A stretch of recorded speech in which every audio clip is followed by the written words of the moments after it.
qawli summa amma ba'd. Terima kasih kepada Fadilatul Pengerusi dan seterusnya seluruh rakan-rakan sahabat-sahabat muslimin dan muslimat yang dirahmati oleh Allah Subhanahu wa taala.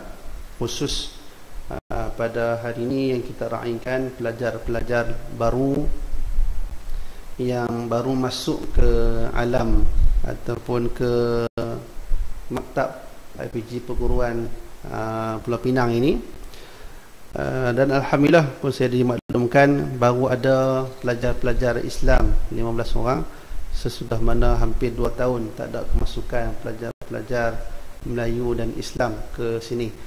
Jadi alhamdulillah bila dah masuk sini, yang pertama sekali bila kita dah masuk dalam sektor pendidikan, maka ini satu tanggungjawab yang besar. Bahkan pekerjaan ini sebenarnya kita tak boleh nak katakan sebagai kerjaya. Jangan kita katakan ia sebagai kerjaya, tetapi jadikan ia sebagai tanggungjawab. Kita ni orang Islam, orang Melayu yang nak mendidik anak bangsa kita. Bahkan kita akan mendidik bangsa yang bukan daripada di kalangan kita, yang bukan agama kita. Kita akan dihantarkan, kita akan menjadi duta kepada setiap anak-anak yang melihat kita. Maka ini bukan satu kerjaya, bukan satu cita-cita yang untuk dia ni rasa bangga dengan apa yang dia miliki, tetapi ini adalah salah satu daripada tanggungjawab dan kerja yang mulia di sisi Allah Subhanahu wa taala dan menjadi kebanggaan kepada baginda Nabi sallallahu alaihi wasallam. Maka atas dasar itu, bila kita ni nak bergerak, maka kita kena bergerak dengan satu fikrah dan satu amal. Wahdatul fikr wa wahdatul amal. Kita kena ada satu fikrah dan kita kena ada satu amal. Nak menjadikan satu fikrah dan satu amal ini supaya kita bergerak dan seiring kita ada matlamat kita ada tujuan kita, maka bermula daripada usrah. Mungkin ada yang dah kenal usrah daripada sekolah menengah lagi. Ada yang kenal usrah time cuti sekolah, ayah-ayah dia pergi hantar pergi program ada buat usrah dan sebagainya. Jadi kita mungkin baru kenal dengan usrah. Usrah ni dengan arti kata keluarga. Kita nak menjadikan diri kita ni seolah-olah macam satu keluarga yang sama pemikiran dia, yang sama matlamat dia, dan dipimpin oleh naqib. Dan kita ni berbincang dalam usrah supaya memastikan kita punya matlamat kita dan kita punya tujuan kita tercapai dengan kita menyelaraskan gerak kerja sesama kita. Jadi usrah ni satu perkara yang baik, dan saya juga belajar banyak dalam usrah. Selain daripada dulu di Mesir kan, belajar banyak dalam usrah dan banyak belajar bercakap dan berhadapan dengan audien ni dalam usrah. Dalam usrah dulu ni pegang mic bergegak. Sebab apa? Ketak, takut.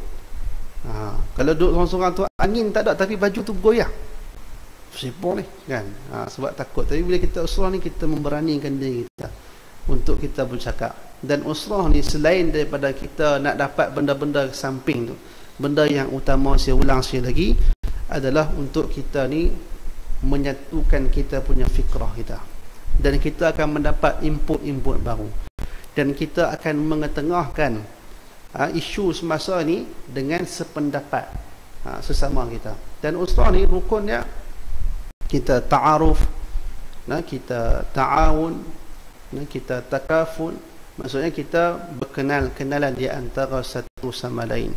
Bila kita dah kenal, kita tafahum. Kita tafahum, kita ta'aruf, kita kenal mengenali, kita tafahum, kita memahami di antara satu sama lain, dan kita ta'awun, kita tolong-menolong di antara satu sama lain, dan kita takaful, kita lengkap melengkapi di antara satu sama lain. Ini adalah erti usrah, dan kita nak bina dalam masyarakat Melayu Islam yang ada dalam kampus kita ni.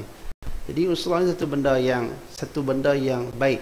Sebenarnya Islam ni masya-Allah tabarakallah, dia bermula dengan usrah. Bukti dia apa? Usrah dibuat zaman Rasulullah sallallahu alaihi wasallam, zaman Rasulullah berdakwah secara sir di rumah Adi Al-Arqam, iaitulah rumah dia di belakang Bukit Safa. Sofa ni tinggi juga bukit dia. Di belakang tu ada rumah yang juga hampir dengan Darun Nadwah, tapi bersembunyi di situ untuk memberi kefahaman.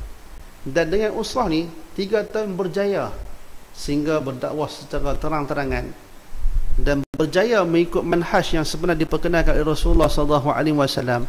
Insan yang dididik secara berkelompok ini mampu menjadi seorang yang berprinsip dan menegakkan kebenaran walaupun terpaksa menggadaikan nyawa dan hilang ahli keluarga sekalipun.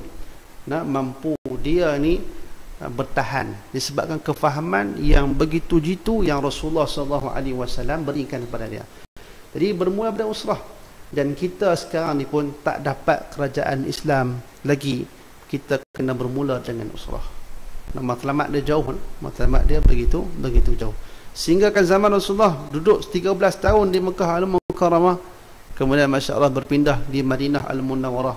Di situ barulah terbina satu daulah Islam. Jadi perjalanannya begitu jauh, dan kita sebenarnya mendidik masyarakat ke arah itu, nak memberi kefahaman kepada orang ramai tentang Islam. Kita mengajarlah bidang apa sekalipun, pengajian Islam lebih-lebih lagi, ataupun kita pengajian yang lain, pendidikan jasmani ke, apa pun bidang kita, maka kita didik anak-anak dan masyarakat kita ke arah Islam.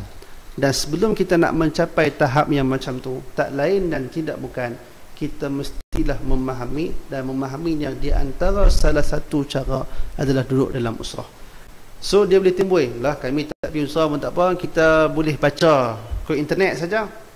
Kalau orang macam ni, dia adalah mementingkan diri sendiri. Kalau baca seorang-seorang, dengan dia baca, dia cuba hurai dan ada orang tolong bantu, sebenarnya pendapat macam ni, sebenarnya pandangan dia macam ni, maka dia berbeza, akan mendapat kefahaman yang lebih banyak. Kita mengaji seorang-seorang dengan kita buat study group, beza.